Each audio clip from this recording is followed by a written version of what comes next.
Hola, salut à tous. Le top 10 records des meilleures ventes de manga sur la semaine est là et ça va du 6 juin au 12 juin. C'est parti. En dixième position, on a Deku Neko wa Kyo mo Yutsu, tome 6. Et il a fait 38 942 ventes. Là, actuellement, ça presse sa publication. Les ventes sont bonnes pour le manga. Tant que le tome 5, il a fait 38 325 ventes, le tout en 5 jours. Là, ce tome 6 fait ses ventes en 4 jours. Et le tome 1 sort début juillet en France chez Meian. Et en plus de ça, on a appris comme quoi un animé est prévu pour 2023. Vu qu'en gros, il a que 6 tomes, qu'il y a un anime qui est prévu, c'est quasiment certain que la saison 1 de l'anime durera sur un cours. Parce que oui, quand tu as 6 tomes, c'est pas assez pour qu'on ait un truc de 2 cours. En plus, vu le thème abordé dans le manga, quoi, oui, ça devrait durer sur un seul cours. En gros, cet animé, quoi. Donc j'ai hâte de voir ce que ça a donné parce que il devrait être assez drôle, quoi, à mon avis, l'animé sur Deku Neko wa Kyo mo Yutsu. Ensuite, en 9e position, on a Spy Family, tome 9. Et il a fait 42 592 ventes, soit ça le vente à 1 372 706 ventes. Il a perdu 5 places par rapport au dernier classement. Et là, actuellement, c'est sa 10e publication. 10 semaines d'affilée dans le top 10, c'est très rare. Là, le tome de Spy Family est en train de battre des records. Après que le tome 8, il est fait 823 271 ventes, le tout en 67 jours. Là, ce tome-ci fait ses ventes en 70 jours. D'ailleurs, c'est le record du manga en 10 semaines. C'est quasiment certain que le tome 10, quand il sortira, il battra tous les records qui ont été établis par le tome 9. Bien sûr, l'anime est en cours, il va bientôt se terminer d'ailleurs, et franchement, il est génial, quoi. Enfin, la première partie de la saison 1 va bientôt se terminer, parce que, comme tu le sais, la première saison de Spy Family, c'est un split court, donc en gros, une partie pendant le cours printemps, la deuxième partie pendant le cours automne, en gros, pendant le cours été, en gros, il sera en pause, quoi. Donc, bientôt la fin de la première partie de la saison 1, et oui, vraiment très bien cet animé, quoi. Et je suis content de voir que le manga soit autant boosté, quoi. C'est vraiment bien. Ensuite, en 8e position, on a Ao no Ako ou Blue Box, tome 5, et il a fait 43 249 ventes, son salon vente à 83 908 ventes. Il a perdu 3 places par rapport aux derniers classements, et là, actuellement, ça donne sa application. Et les baisse, mais oui, c'est pas très inquiétant. Je me dis que dès le tome 6, il devrait recommencer à, en gros, battre les records établis par le manga. Après que le tome 4, il est fait 86 095 ventes, le tout en 10 jours. Là, ce tome aussi fait ses ventes en 10 jours. Comme dit la semaine dernière, ça c'est un manga qui, clairement, dès qu'il aura ce tome d'avance, il va arriver en France, quoi. Et c'est aussi un manga que, qu'elle aura ce tome d'avance, c'est quasiment certain qu'il aura un animé, quoi. Donc, il est vraiment bien. Ensuite, en 7e position, on a Winebreaker, tome 7, et il a fait 43 838 ventes. Là, actuellement, ça prend sa publication. Les ventes sont en baisse, ça me surprend d'ailleurs, les ventes sont en baisse pour le manga, en tant que le tome 6, il avait fait 59 657 ventes, le tout en 5 jours. Là, ce tome 6 fait ses ventes en 4 jours. Oui, les ventes sont en baisse, mais je me dis que c'est temporaire, ça ne va pas durer longtemps. Je veux que dès le tome 8, il va commencer à faire des ventes élevées. Et je pense aussi que ce manga, qu'en gros, il aura assez d'avance, quoi. Il devra avoir un animé, quoi. Il devra avoir un animé, à mon avis. Ensuite, en 6e position, on a Karaka Juzu Takagi-san, tome 18. Et il a fait 47 560 ventes. Là, actuellement, ça prend sa publication. Oui, les ventes sont en baisse et même décevantes, hein. Surtout que le tome 17, il a fait 50 666 ventes, le tout en 5 jours. Déjà, le tome 17, les ventes étaient décevantes. Là, le tome 18, c'est encore plus décevant. Oui, c'est décevant parce que le manga a déjà eu un animé, des films, et en gros, quand il performe bien, il est entre 90 000 et 100 000, quoi. Donc là, qu'il soit en dessous des 50 000, c'est plutôt surprenant et inquiétant, vu que, oui, dernièrement, il a eu un film, un animé, donc c'est bizarre que les ventes ne suivent pas, quoi. C'est assez surprenant. Ensuite, en 5e position, on a Yomi no Tsugai, tome 1, et il a fait 51 540 ventes. Oui, très bonne vente, hein, très bonne vente pour le manga. Pour un premier tome, c'est de bonnes ventes. Les ventes ont été faites en 3 jours et forcément, c'est le record du manga, vu que c'est le premier tome, quoi. Vu que là, il commence à 51 000, espérons que dès le tome 2, ça continue, 60, ainsi de suite, quoi. Donc, oui, c'est un bon commencement. Et vu qu'il commence aussi haut, espérons qu'il continue à monter. Ensuite, en 4e position, on a Maere Mashita Irumakun, tome 27, et il a fait 119 044 ventes. Là, actuellement, ça prend sa application. Les ventes sont bonnes pour le manga. En tant que tome 26, il est fait 117 852 ventes, le tout en 4 jours. La tome 6 en 5 jours. Et comme je le sais, l'animé saison 3 arrive en octobre, automne 2022, quoi. Donc j'ai hâte de voir l'animé parce que je suis un grand fan. Ensuite, en 3e position, on a Arthur Senki, tome 17. et il a fait 85 989 ventes. Là, actuellement, ça prend sa publication.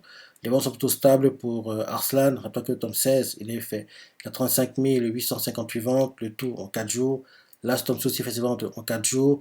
Et justement, pour la petite histoire, les dessins, en gros, faits dans Arslan, quoi, sont faits par la mangaka de Yumi no Tsugai, qui est Hiromu Arakawa, qui est la mangaka de Fullmetal, Silver Spoon. Donc oui, c'est plutôt cool, quoi. C'est plutôt cool de voir que deux des mangas auxquels elle est associée apparaissent en même temps dans le top 10 Oricon hebdomadaire, quoi. Et Arslan, franchement, la saison 1 était vraiment, vraiment, vraiment bien. La 2 était moins bonne. En plus, elle était plus courte, elle durait sur un seul cours. J'espère vraiment que Arslan aura une saison 3 parce que oui, l'animé, j'avais adoré la saison 1, quoi. Elle était vraiment bien, quoi. Et c'était prometteur, quoi. Je disais que oui, vu comment ça lance l'animé, c'est ça, il devrait revenir régulièrement. Mais oui, la saison 1, la qualité était déjà moins bonne que la première. Et derrière, bon, on n'a pas eu de saison 3, quoi. Ce serait vraiment bien qu'on ait une saison 3. Je me dis qu'une saison 3 de Arslan boosterait pas mal les ventes du manga aussi. Donc c'est vraiment cool qu'on ait une saison 3 de Arslan. Ensuite, en deuxième position, on a One Punch Man, tome 26. Et il a fait 115 025 ventes. Son total vente à 211 699 ventes. La semaine dernière, il était deuxième, c'est le deuxième. Et là, actuellement, ça devient sa application. Les ventes sont en baisse. Les ventes sont en baisse. Rappelons que le top 25, il a fait 269 821 ventes, le tout en 14 jours. Là, Storm-C fait ses ventes en 10 jours. Et oui, les ventes sont en baisse. Et j'aimerais vraiment qu'on ait une saison 3 de l'animé. Et il y a même des rumeurs qui courent comme quoi l'anime va revenir, quoi. En gros, saison 3 est en préparation, quoi. Rien n'est sûr, mais c'est les rumeurs qui courent sur le net, quoi, donc sur Twitter, quoi. Donc, oui, j'espère que c'est vrai, parce que ce serait vraiment bien, parce que, oui, j'adorerais aussi connaître la qualité d'animation qu'on avait eu en première saison, même si, oui, peu importe l'animation qu'on aura, serait déjà bien qu'on ait une saison 3 de One Punch Man, quoi. Pour être honnête, ce serait déjà bien, quoi. Et enfin, en première position, on a Mitsuyo Nakare, tome 11, et il a fait 157 784 ventes. Là, actuellement, ça prend sa publication. Les ventes sont très bonnes, je dis bien très bonnes pour le manga. Rappelez que le tome 10, il a fait 102 331 ventes, le tout en 3 jours. Là, c'est aussi fait en 3 jours. D'ailleurs, c'est le record du manga en première semaine. Et quand tu vois comment il performe sans animé, dis-toi qu'avec animé, ce sera dingue, hein. Et comme je dis à chaque fois que je vois le manga dans le top 10 hebdomadaire ou dans le top 10 tout confondu, oui, il serait temps qu'il ait un animé. Il serait temps qu'il ait un animé. D'ailleurs, il serait temps qu'il ait un animé parce que, rappelle-toi, pour le classement de meilleur vente de manga sur la première moitié d'année, il apparaissait dans le top 10. Il était classé 7e et il a vendu 2 492 813 ventes sur la période qui allait du 22 novembre 2021 au 22 mai 2022. Et cette période-là, il a ressorti un seul tome. En gros, tu comprends que c'est les ventes des tomes précédents qui ont permis à ce qu'il atteigne les 2 millions. Donc, tu vois qu'il performe très, très, très, très, très, très bien son animé. Et franchement, il serait temps qu'il ait un animé, quoi. Parce que, oui, il performe trop bien, quoi. Il est trop performant. Il vend trop bien pour un manga sans animé. Donc, il serait temps qu'il ait un animé. J'espère vraiment que Shogakukan, le couture position qui sera rassemblé derrière, c'est ça, qui en gros, oui, il serait temps qu'il ait un animé, parce que le thème on peut s'aborder, il est plutôt intéressant pour le manga, donc j'aimerais vraiment qu'il ait un animé, parce que j'ai hâte de voir le boost que l'anime apportera, et les hauteurs qu'il peut atteindre, quoi, parce que oui, là, sans animé, il fait déjà autant, il apparaît dans le top 10 de moitié d'année, alors avec animé, il sera, je sais pas, 5, 6, 7, 8 millions, voire plus, quoi, donc il serait temps, quoi, il serait temps que Mizuki Nakane et un animé. Donc voilà le top 10 des meilleures ventes de manga sur la semaine. Maintenant pour le top 10 tout confondu. En première position, on a Spy Family avec 314 459 ventes. Deuxième position, Mizuki Nakane avec 181 386 ventes. Troisième position, One Punch Man avec 137 137 ventes. Quatrième position, Awashi avec 97 776 ventes.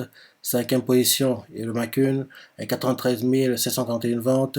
Sixième position, Jusqu'à SN avec 91 217 ventes. C'est bien que Jusqu'à SN soit aussi bas, en gros qu'il y ait un écart aussi énorme, plus de 200 000 quoi, entre Jusqu'à SN et Spy Family, parce que comme tu le sais, pour que Spy Family soit meilleur vendeur sur l'année 2022, il faut qu'à chaque fois qu'il apparaît dans le top 10, tout homme confondu, qu'il y ait un grand écart entre lui et Jusqu'à SN qui est actuellement le premier, quoi. Donc c'est bien que l'écart en gros soit grand, comme ça permet à Spy Family de réduire l'écart, grappiller des ventes et être d'ici octobre 1er, quoi. Parce que oui, que logiquement il devrait doubler Jusqu'à SN courant octobre, quoi. Donc pendant le mois d'octobre, ça qui devrait en gros prendre la première place et cimenter sa place de meilleur vendeur sur l'année 2022. Ensuite, en septième position, la Tokyo Avengers avec 89 859 ventes. En huitième position, on a Arslan avec 86 995 ventes. En neuvième position, on a Tagisan avec 62 700 ventes.